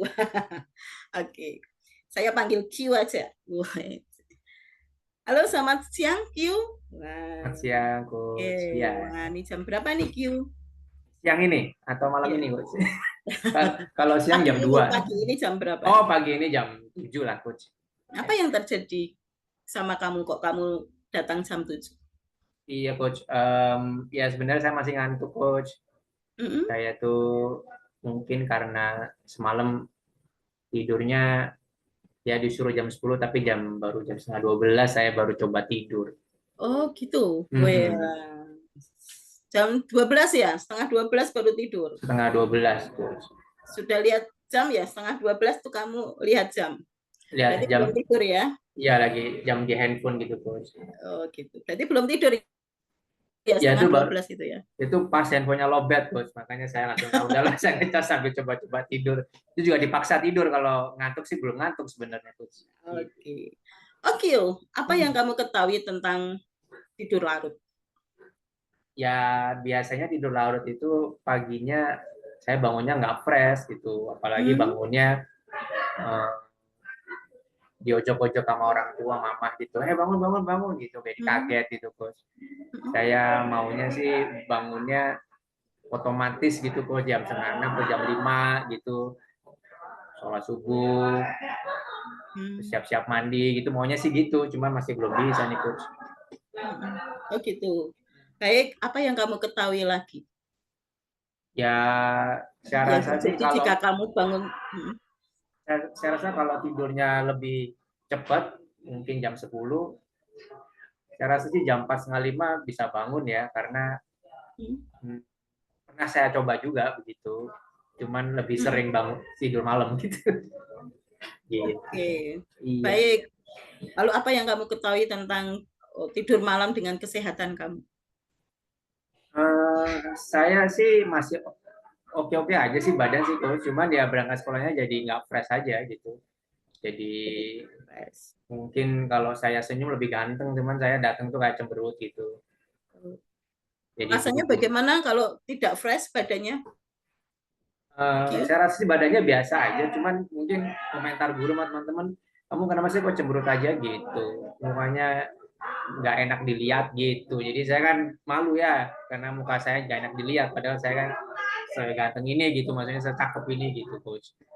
Jadi saya merasa Oke, pengetahuan apa lagi yang kamu dapatkan tentang tidur terlalu malam? Ya, jadi badan jadi kayak ya rasanya kayak apa ya, nggak fresh ya, jadi nggak semangat gitu. Jadi efeknya mungkin belajarnya ya butuh effort untuk dimelekin gitu matanya, padahal belajarnya lagi serius gitu, Coach. Oh gitu. Bagaimana kamu mendapatkan tentang pengetahuan tentang tidur malam, akibat dari tidur malam? Gimananya ya karena saya mengalami aja sih coach. Saya belum cari literatur atau cari referensi-referensi di YouTube belum sih. Mungkin saya bisa cari di YouTube ya pengetahuan efek tidur malam gitu dan kurangnya tidur sebelum berangkat sekolah, mungkin itu coach. Oke. Lalu kapan kamu akan mendapatkan itu? Nah, ini wifi di rumah mumpung lagi kenceng nih, udah dibayar orang tua coach. Jadi saya nanti coba browsing coach, nanti di rumah cari-cari pengetahuan YouTube. Mungkin judulnya yaitu efek kurang tidur gitu ya. Mungkin saya bisa belajar beberapa referensi. Atau mungkin saya bisa tanya ke mama juga sih, mama kenapa kurang tidur itu bikin badan jadi nggak fresh gitu besok paginya gitu coach. Oke. Kapan itu akan dilakukan? Insya Allah sih malam ini coach. Oke. Ya jam habis maghrib lah, habis sholat maghrib mungkin coba-coba terus. Keren. Makasih coach, terima kasih banyak. Ya. Pasti sudah punya pengalaman ya. Pasti sudah punya pengalaman tidur terlalu larut gitu ya. Ya, betul coach. Suasana hatimu bagaimana kalau kamu tidur terlalu larut dan bangunnya harus dikejar-kejar seperti itu? Ya, rasanya sensian aja sih, kayak ada motor gitu, padahal tuh motor orang lewat gitu, saya bete gitu, saya sebel, padahal itu kan motor saya kan, saya cuma diangkut aja gitu. Terus kayak temen kadang-kadang bercandain saya cepet emosi. Nah, rasanya seperti itu coach gitu. Oke, supaya itu tidak terjadi, kamu kepingin pengalaman kayak apa yang diperlukan? Ya artinya ya kalau ya bisa ngerasa santai dan seneng aja pas saat perjalanan ke sekolah. Ya mungkin ini saya pikir efek dari tadi yang nggak fresh gitu ya, bangun yang dipaksakan gitu ngerasanya gitu. Terus ya kalau bercanda sama teman ya saya bisa nyambung gitu ya, bercanda juga, ngapain dibikin jadi serius gitu, karena kan sifatnya teman ini bercanda gitu, jadi maunya sih seperti itu. Oke, kalau kamu ingin pengalaman seperti itu, bagaimana kamu mendapatkannya? Ya kalau sejauh ini yang saya pikir mungkin karena saya kurang tidur ya, jadi caranya untuk bisa fresh ya saya harus tidur yang cukup gitu, ya minimal 7-8 jam gitu ya. Terus bangunnya nggak terburu-buru gitu, nggak digusuk-gusuk sama orang tua, mama, jadi bangun dengan kesadaran sendiri. Atau pasang alarm langsung bangun gitu. Biasanya kan kalau tidurnya kurang, pasang alarm, matiin alarm, tidur lagi gitu. Nah itu yang saya nggak mau. Mudah-mudahan kalau tidurnya lebih cepat, alarm di setel bunyi, jangan langsung bangun dan santai gitu bangunnya gitu, nggak buru-buru. Oke, baik sekali. Wah, keren kamu sekarang ya. Terima kasih, Coach. Mau mendapatkan bagaimana pengalaman supaya kamu lebih enak. Lalu kapan kamu akan melakukan itu? Mungkin setelah nanti saya mau segera sih, tapi mungkin setelah saya lihat-lihat referensi YouTube nanti saya sampaikan, saya mau cari-cari dulu, mudah-mudahan itu jadi motivasi bahwa oh ternyata tidur cukup itu ada manfaatnya apa-apa. Mungkin saya mau cross check dulu coach apa yang saya rasain sama referensi yang saya cari-cari di YouTube, dan ya setelah itu paham, kemungkinan ya bisa besok pagi atau lusa pagi saya bisa lakukan coach. Tidur cukup. Oke, kamu lakukan itu apa yang sudah kamu lakukan. Ya.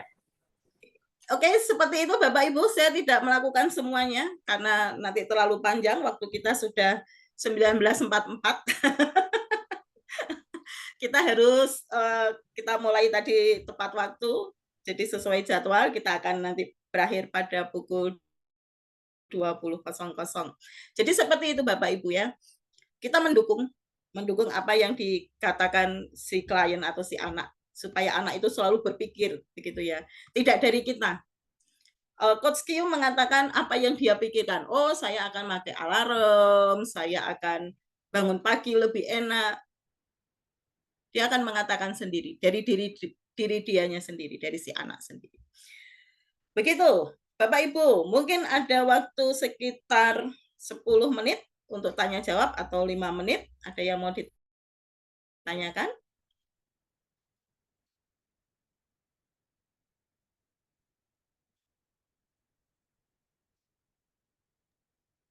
Tidak ada? Mari Bapak Ibu, monggo yang ada mau bertanya. Bung ada Coach Dian ya, yang fasilitasi kita pada malam hari ini. Bagaimana mencapai potensi terbaik ya untuk remaja kita. Silakan Bapak Ibu. Bu Iin? Bu Iin, monggo Bu Iin. Iya, Ada Bu Iin. iya. Iya, saya dari Sulawesi Tengah. Oh, Sulawesi Tengah. Oke. Assalamualaikum. Waalaikumsalam, Ibu. Saya seorang guru. Nah, yang biasa saya hadapi itu ada anak-anak yang dia sebenarnya pintar, rajin, dan itu yang menjadi kendala itu anaknya itu kurang percaya diri. Jadi ketika misalnya dia ada kesalahan apa yang kita tanya, itu saya untuk menjawabnya. Nah, yang saya ingin tanya itu bagaimana cara menumbuhkan rasa percaya dirinya. Karena misalnya dia sudah prestasi, kadang berprestasi tapi pas ditanya dia malu seperti ditanya suaranya kecil, jadi percaya dirinya belum muncul. Nah, yang saya tanyakan tuh bagaimana caranya untuk memunculkan rasa percaya diri pada anak itu. Seperti itu. Begitu. Jadi kepercayaan diri yang harus dimunculkan itu bagaimana caranya ya? Iya. Oke, terima kasih Bu Iin. Bu Iin. Ya, dalam sesi coaching itu akan tumbuh kepercayaan diri anak karena kita mendukung, gitu ya. Dengan latihan kita dukung anaknya, apa yang dikatakan anak kita dukung aja deh. Nggak ada kata salah dalam sesi coaching, gitu.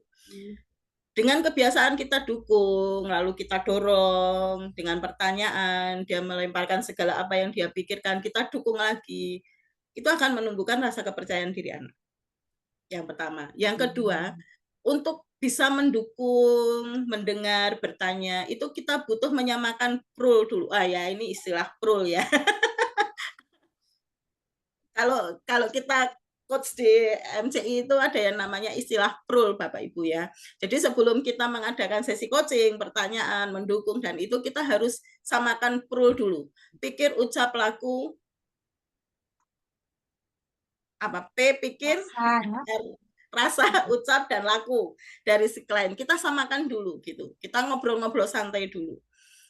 Dengan ngobrol-ngobrol santai, kita samakan. Kadang-kadang kalau kita berhadapan-hadapan gitu, kita samakan gerak si klien gitu ya. Kalau si kliennya sukanya gini ya kita coba gini, kita mirrorkan gitu ya.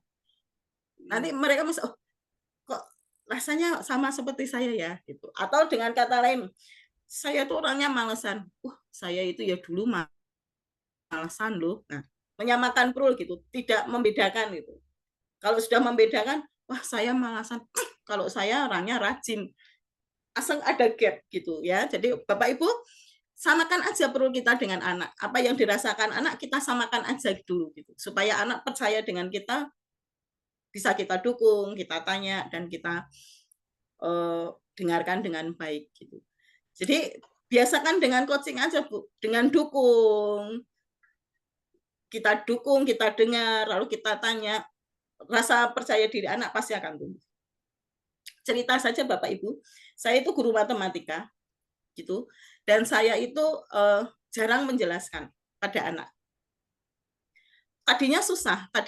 Jadi anak-anak saya itu saya kasih soal, saya jelaskan dasarnya aja, saya kasih soal. Lalu mereka jelaskan pada temannya gitu.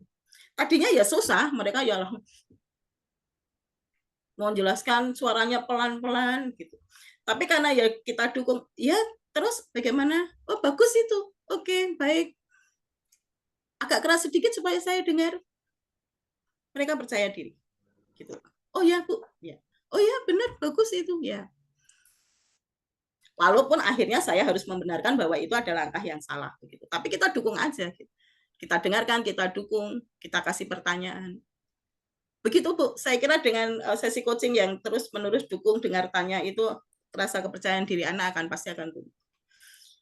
Mungkin ada tambahan dari coach-coach yang lain, Coach Wici, Coach Q, Coach Sam. Coach Sam sudah pergi ya nih. Ada tambahan, Coach Yoyo? Ada. Ya, ataupun dari semua ya peserta Bapak Ibu, kalau ada yang mau di-sharingkan juga bisa melengkapi dari apa yang disampaikan ini, Coach Dian. Nah, ini ini di chat juga ada ada pertanyaan, pertanyaan. Coach Dian. Sebelum Bu Suki ini lebih dulu yang di chat. Izin saya membacakan untuk pertanyaannya ya Coach Dian ya. Ini dari Budita Hapsarani. Ya. Untuk mahasiswa yang kurang perform dan sudah di coach dan di akhir coaching ia sudah menentukan langkah-langkah, gitu ya. Tetapi perilakunya tidak berubah. Apa yang harus dilakukan sebaiknya ya? Seperti itu, Coach. Oke, terima kasih.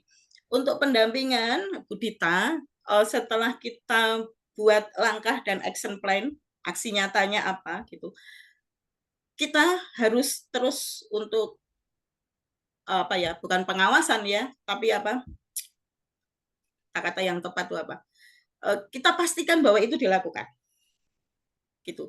Jadi untuk sebagai coach, apalagi untuk remaja gitu ya, kalau untuk perusahaan sih kita selesai ya sudah gitu. Mereka kan butuh untung dan rugi. Tetapi kalau untuk siswa itu kan kita masih dalam pendampingan ya. Mereka tidak berpikir untung dan rugi, tapi dalam pendampingan kita. Kita harus terus untuk mengawal itu. Begitu.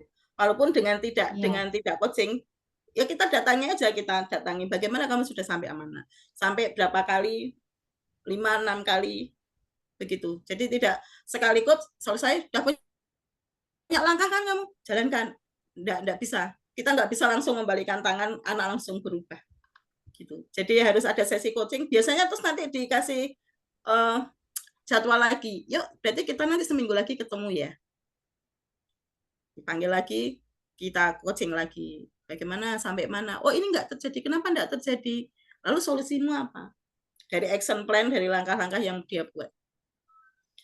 Begitu Budita mungkin bisa menjawab. Terima kasih Bu Ya. Dian. Cukup. Ada beberapa yang memang bisa begitu, tapi kemarin ini saya mengalami masalah yang mahasiswanya itu tidak responsif ketika dihubungi. Jadi ada persoalan keluarga dan agak kompleks persoalannya. Tapi ketika kami coba reach out gitu ya, kan di awal-awal kebetulan saya pembimbing akademiknya, dan kemudian ketika di awal sudah di semacam coaching gitu tapi informal begitu kan ya. Jadi kan bimbing untuk supaya dia tahu apa sih yang menjadi masalah dan kemudian dia menyadari apa yang harus dilakukan. Tapi beberapa kali itu selama beberapa semester dia balik lagi begitu lagi. Setiap kali ditanya dia nggak respon.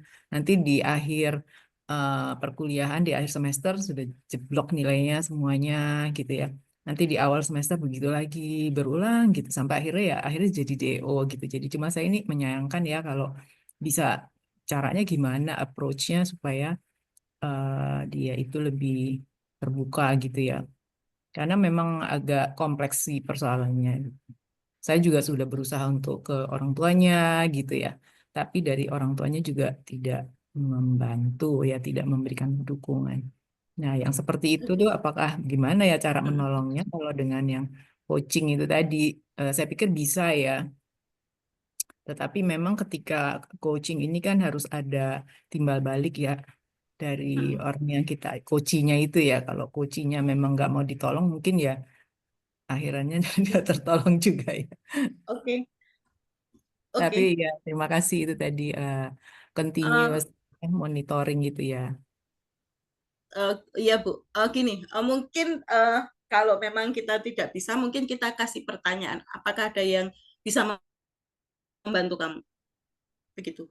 Mungkin dia butuh konselor, bukan coaching gitu, atau butuh konselor ya, terutama konselor ya, gitu ya, dengan psikiater, psikolog gitu, tanyakan aja gitu, tanyakan apa yang kamu rasakan sekarang, gitu. Ya sudah, apa yang bisa membantu kamu. Kalau dia ngomong, saya butuh orang untuk ini, serahkan pada psikolog, begitu. Karena memang coaching, si coach itu tidak menganalisa apapun. Harus keluar dari si coaching gitu ya. Tapi kalau memang coachingnya itu tidak bisa di coaching, itu berarti ada suatu masalah. Berarti ya kita larinya ke konselor atau psikolog. Gitu Ibu, saya kira gitu. Jadi ditanyakan aja, ada enggak? Kamu butuh sesuatu enggak untuk? Kalau ngomongnya enggak, ya mau tidak mau kita harus memastikan bahwa di sini deh tempatmu, bukan coaching. Oke, Gitu Ibu. baik. Ya. Baik, terima kasih. Ya, terima kasih sama-sama. Mungkin ada tambahan atau lagi yang mau disampaikan Ya. Bu Suki ini, monggo Bu. Ada Oke. lagi Bu? Terima kasih Ibu Dian dan terima kasih Ibu sekalian ya. Ini berarti setelah menyimak selama 1 jam ya, hampir 1 jam ini, mungkin itu malah bisa membantu anak tanpa kita harus emosi. Orang tua tidak emosi, guru tidak emosi, anak juga merasa nyaman, tidak tersinggung, tetapi bisa mencapai pada tujuan gitu ya Bu ya? Iya, betul sekali. Iya, nggih. Berarti itu betul-betul bermanfaat, mungkin akan saya coba Bu. Iya, keren. Nggih. Oke, bagus. Wah, keren. Bapak Ibu, ini hanya secuil pengetahuan tentang coaching. Ya, masih banyak keterampilan coaching yang harus dipenuhi gitu ya, menjadi seorang coach. Ini hanya sedikit pengetahuan aja kita buka. Sebenarnya coaching itu dibutuhkan deh sama orang tua gitu untuk menggali potensi putra-putrinya gitu. Enggak hanya guru, enggak hanya untuk perusahaan, tapi orang tua pun butuh. Untuk coaching dirinya sendiri itu butuh Bapak Ibu. Saya sering coaching diri saya sendiri, tapi kalau saya enggak mampu, saya minta tolong teman coach saya, tolong dong aku di coaching. Saya lagi punya nih gitu, tujuan apa yang saya masih bingung saya harus bagaimana. Gitu. Jadi memang bisa untuk diri kita sendiri, bisa untuk orang lain. Sangat bermanfaat sekali. Woi, gitu. Oke, sudah pukul 19.57 Bapak Ibu. Tidak terasa hampir 1,5 jam. Oke, Bapak Ibu bagaimana nih? Apakah ada yang tertarik untuk belajar tentang coaching? Monggo silakan di kolom chat tulis 1. Saya tertarik mempelajari lebih. Wah ya, Coach Wici ya. Coach Yan, izin ya Coach ya. Nah, soalnya terhubung dan tertarik sekali dengan apa yang disampaikan Bu Dita Harsarani gitu ya. Jadi ini sudah di coach gitu ya, dan bahkan sudah menentukan langkah gitu ya, tapi perilakunya tidak berubah gitu ya. Dan kemudian tadi beberapa hal berikutnya ketika dihubungi atau berusaha terhubung oleh Bu Dita kepada mahasiswa tersebut itu nggak respon atau bahkan gitu ya. Sebelum tadi disampaikan oleh Bu Dian ya, kita perlu nih di dalam menjalin keterhubungan ada menyamakan rule. Ini tadi Bu Dita. Jadi pikir, rasa, ucap, laku kita sejajarkan dulu supaya keterhubungannya nyaman begitu ya. Sebelum coaching dilanjutkan begitu. Nah, sampai dengan nanti secara terstruktur ya. Kalau di coaching itu ada mulai dari setelah terhubung dengan baik kita gitu ya. Itu dipastikan dulu sebelum di coaching kita terhubung dengan baik dengan klien tersebut, dengan mahasiswa tersebut gitu. Melalui pendekatan-pendekatan ya. Sebenarnya apa yang diinginkan atau diharapkan mulai dari apa yang menjadi harapannya gitu ya. Nah, inginnya seperti apa begitu ya. Kemudian masuk ke percakapan-percakapan yang tadi seperti dengan panduan pertanyaan kemudian gitu ya. Sehingga dari situ, dari pertanyaan yang kita sampaikan itu, maka muncullah jawaban-jawaban yang akhirnya pada diri mahasiswa tersebut itu akan bertanggung jawab dengan apa yang dia pikir dan ucapkan. Nah, ini fungsinya coaching. Dari apa yang dia ungkapkan melalui pikir dan perasaannya itu, nah, nantinya itu akan menjadi gitu tadi ya, menjadi tanggung jawab dan secara terstimulasi otomatis sebenarnya jadi tanggung jawab orang yang mengucapkan itu tadi gitu ya, dari pikiran dan perasaan yang terungkap, dan itu akan terpenuhi dengan sendirinya karena dia yang mengungkapkan.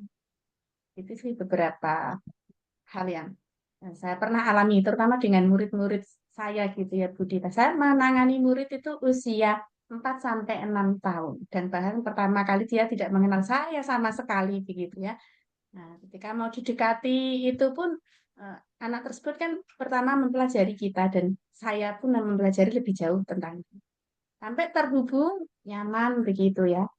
Berikutnya ketika terhubung dengan baik, maka coaching itu saya lakukan every day, every time kalau sama anak-anak gitu ya. Jadi memang kalau sama anak usia lebih kecil itu tidak bisa dalam satu waktu yang intensif, misalnya 60 menit begitu ya ngobrolnya. Jadi every time kita dalam percakapan dan pendampingan. Dan itu tadi, terus coaching itu berkelanjutan. Jadi tidak pada satu kali saja. Gitu tadi. Itu kajian. Oke. Wah, jam 20.00 Ya, baik. 01 ya. Oke. Ya. Baik. Baik. Bapak Bisa Ibu, dilanjut coaching itu kajian bukan ya, menyembuhkan, terkait nggih. menariknya coaching ya. Ya. Ya. Bapak Ibu, coaching itu tidak menyembuhkan sesuatu, tapi jika kita bertemu dengan seorang klien dan kita melihat itu masalah ya, dia punya masalah begitu, ya kita berikan kepada si yang lebih tepat gitu ya.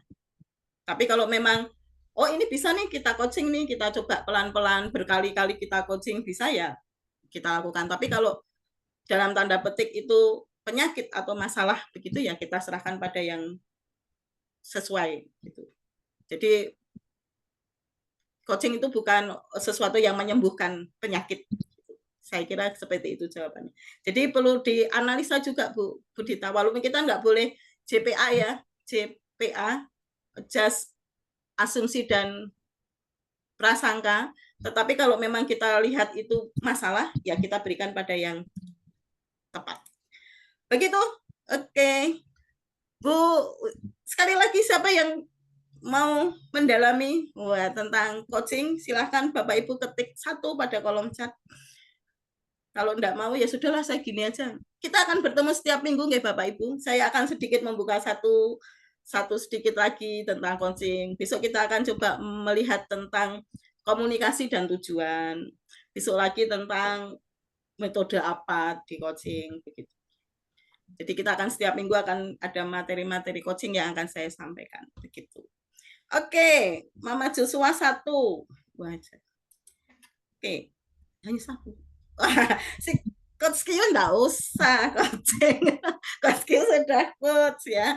Mama, yang lain enggak ada yang tertarik belajar tentang coaching? Oh, Coach saya juga enggak usah. Oke, Bapak Ibu, terima kasih. Saya akan coba sedikit share ya Bapak Ibu ya. Sebentar, mana ini share-nya? Ini.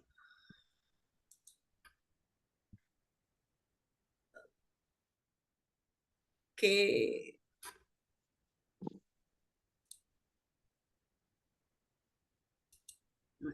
Oke. Bapak Ibu, berapa sih harga belajar tentang coaching itu? Ini saya ambil dari beberapa ya Bapak Ibu ya. Ini sertifikat profesional coach. Itu berharga 32.500.000. Itu ada 4 tahap. Wah, ini. Lalu ada lagi yang menawarkan kelas coaching mahal.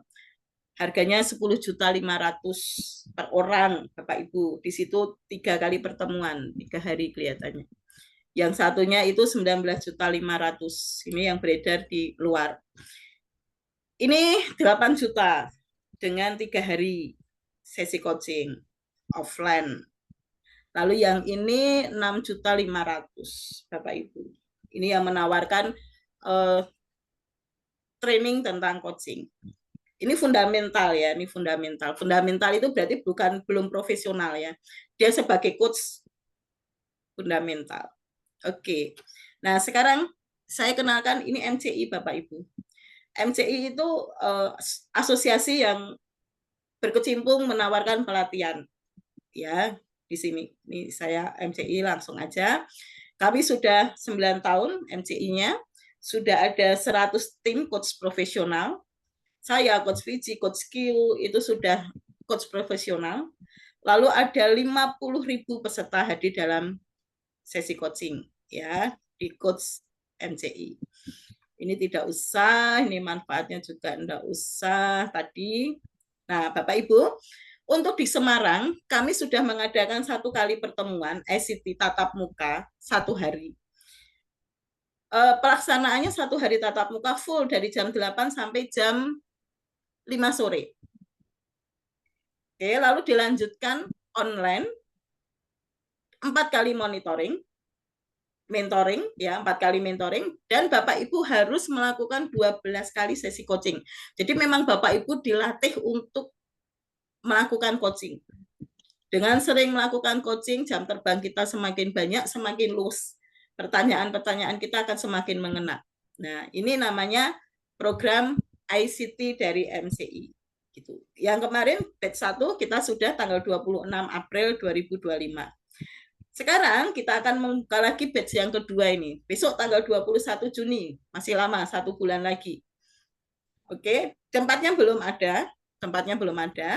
Waktunya 1 hari, lalu 4 kali mentoring online, lalu praktek 12 kali, Bapak Ibu. Ini tahapan-tahapannya. Pasti setelah ini Bapak Ibu bisa melakukan sesi coaching. Kita pastikan, karena Bapak Ibu sudah melatih 12 kali. Melatih bagaimana melakukan sesi coaching. Bapak Ibu sebagai seorang coach. Ini penawarannya sangat murah Bapak Ibu. Tadi berapa? 32 juta. Ada yang berapa? 8 juta. Kami hanya 2 juta saja. 1 kali hari, 1 penuh, jam 8 sampai jam 5. Dan 4 kali mentoring, 12 kali harus melakukan sesi coaching. Ini kalau kelompok nanti kita bicarakan. Jadi kalau Bapak Ibu di suatu tempat mau IHT, punya Budita misalnya di suatu universitas, yuk dosen-dosen kita mau belajar coaching gitu IHT, nanti ada penawaran khusus. Nanti kita akan diskusikan lagi tentang penawarannya tersebut. Lengkap, nanti kalau Bapak Ibu sudah selesai pelatihan ini, Bapak Ibu berhak menyandang gelar CIC, Certificate Indonesia Coach. Bapak Ibu berhak menjadi seorang coach bagi yang menyelesaikan program tersebut. Ini narasumbernya ya, tak lewatin aja. Ini alur prosesnya, dan ini yang bisa dihubungi. Coach Wiji, Coach Yunita, saya, dan Coach Samsidi. Ini penawaran Bapak Ibu. Kalau Bapak Ibu enggak, aku ngikuti Budian aja lah, nanti kan Budian sedikit-sedikit ngadani tentang coaching. Ya enggak apa-apa. Tapi kan Bapak Ibu enggak praktek. Kalau di sini kami yakin memastikan Bapak Ibu praktek tentang coaching. Itu Bapak ini penawaran dari MCI. Begitu Bapak Ibu, terima kasih atas perhatiannya. Waktunya saya kembalikan ke Coach Wiji. Oke, baik Bapak Ibu, terima kasih Coach Yan. Wah, ini tadi terakhir ruang dan kesempatan terbaik begitu ya oleh Coach Yan bersama tim saya begitu ya, mencoba membuka ruang kelas untuk Indonesian Coaching Training. Dan di situ benar-benar kita akan didampingi oleh Master Coach gitu ya. Coach Istoto itu Master Frame Coach di MCI langsung untuk mendampingi kita secara offline sehari full gitu ya Coach Dian ya, dari jam 8 betul. Sampai jam 11 gitu. Dan itu sangat-sangat kena banget ya bagaimana keterampilan kita sebagai seorang coach gitu ya, dengan materi-materi yang terstruktural tadi sampaikan Coach Dian. Oke, baik Bapak Ibu, demikian untuk webinar pada malam hari ini. Maaf, Coach Wiji, satu lagi. Oke. Bapak Ibu, nanti pada grup saya ada akan beri link ya ini. Ya, saya akan beri link pada grup. Ada 2 Bapak Ibu, yang satunya adalah link jika Bapak Ibu ingin mengikuti ICT. Kalau tidak mengikuti enggak usah ngisi, tapi kalau dipikir-pikir kok ya kepingin ya gitu. Nanti saya akan beri link form di situ ya tentang ICT. Yang kedua Bapak Ibu, jika Bapak Ibu menginginkan sertifikat untuk webinar ini, Bapak Ibu juga bisa mengisi link sertifikat namanya. dengan mengganti biaya administrasi 15.000. Tapi kalau enggak usah sertifikat, yang penting saya punya ilmu, ya enggak apa-apa. Begitu. Jadi nanti di grup kita webinar parenting nanti akan saya beri 2 link sekali lagi. Satu link untuk Bapak Ibu yang setelah ditimbang-timbang kok ya ketok butuh ya saya coaching ya Bapak Ibu mau mendaftar ICT, silahkan diisi di situ. Yang kedua adalah kalau Bapak Ibu menginginkan sertifikat atas nama MCI tentang webinar ini, maka bisa mendaftar di link sertifikat dan mengganti biaya administrasi hanya 15.000. Begitu Coach Vici, terima kasih. Sudah selesai, cukup saya.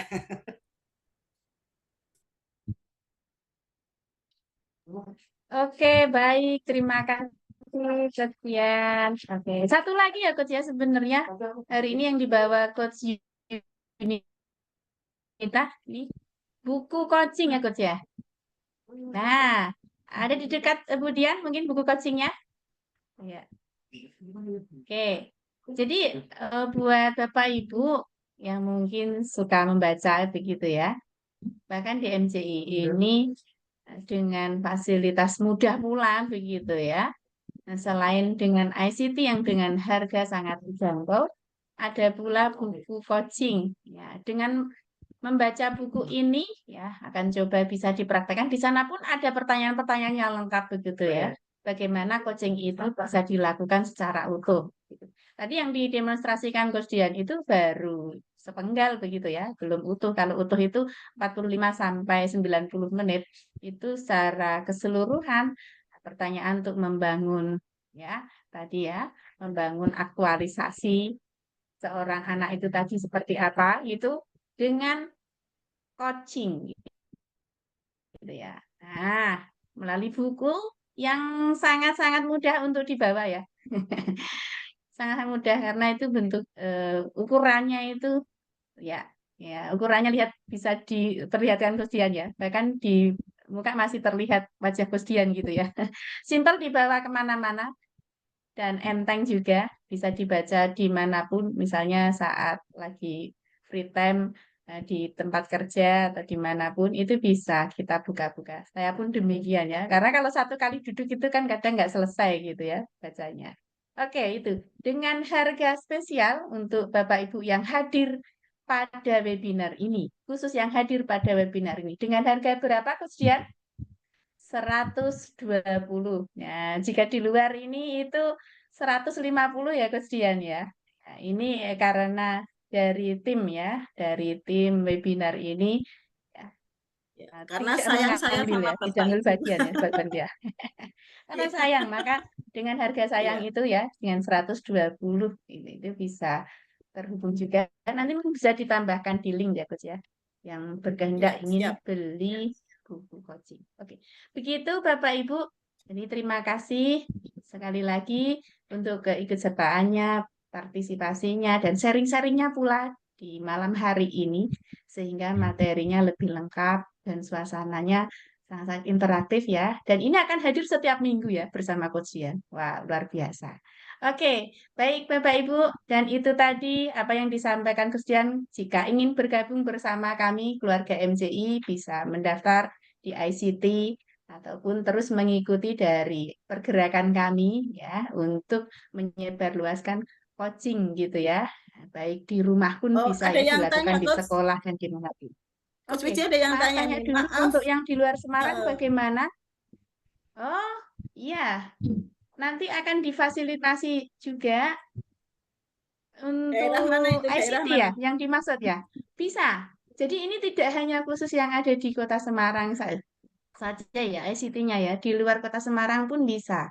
Dan nanti kami bantu. Dan pastikan pastinya dengan harga khusus untuk kamar ya, Coach ya.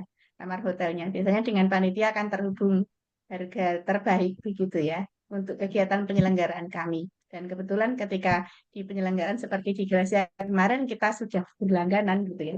Biasanya ada harga spesial. Itu kami bantu Bapak Ibu. Dan insya Allah manfaatnya sangat-sangat terasa. Saya pun demikian, Bapak Ibu, kalau boleh tahu saya ini tahun kedua ngintil di MCI karena ternyata semakin banyak hal yang bisa saya dapatkan begitu ya dari materi-materi yang disampaikan oleh MCI-nya. Dari ICT dulu saya belum pas ada lagi program GCIE ya, 7 bulan. Itu materi yang disampaikan Coach Dian itu baru sepenggal dari perjalanan Coach Dian selama 7 bulan untuk mendapatkan materi coach profesional. Itu baru sepenggalnya ya Coach Dian. Coach Dian itu 7 bulan mendapatkan materi yang sebagian yang disampaikan oleh Bapak Ibu. Makanya Coach Dian akan menyampaikan setiap minggu itu nggak habis kayaknya 1 tahun itu akan selalu ada materi-materi yang dari Coach Dian, dari GCI. Dari yang GCI 7 bulan itu aja ada 47 sub skill begitu ya. Apalagi di program berikut-berikutnya itu banyak ada. CLC juga itu ya Coach Dian. Jadi semakin banyak hal yang bisa kita pelajari. Oke, baik Bapak Ibu, demikian coaching adalah salah satu cara terbaik dari kami untuk fasilitasi ya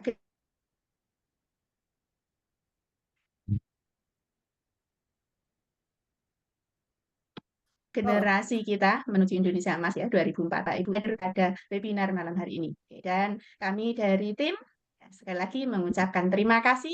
Sampai jumpa lagi di minggu depan bersama Coach Dian. Ya, apakah boleh ada foto dulu sebentar ya? Mohon maaf Boleh nih. kalau berkenan Ya, ini masih bisa sisa 20. open kamera. Ya, sebelum Oke, kita tutup. bisa buka kamera sebentar untuk difoto. Ini malah pada pergi malu difoto. Ya. Wah, Nah, Pak Yoyo ini langsung ada buka Coach foto Yoyo ya. Prihantoro. Iya. Ada Ibu Sukmawati. Iya. Ada Bu Sudah sampai Sukini rumah, Bu ya. Ati. Wow, ini Coach Q dengan sambil Barusan ngetek ya, bukunya barusan. ya. Oh, Oke, sudah selesai siap. dibaca, Coach? Oke, 1, Oke, mari kita foto bersama. 2. 1, 2, 3. Oke, wah, keren ini. Oke. Izin ya, saya share di grup ya, nanti ya. Oke, Terima kasih. baik. Ya. Terima kasih Bapak Ibu semua. Ya, terima kasih. Ya, terima kasih. Kita Ya. ketemu minggu Terima depan kasih. dengan tema yang berbeda. Terima kasih Siap. malam, Jason. Selamat malam. Oke.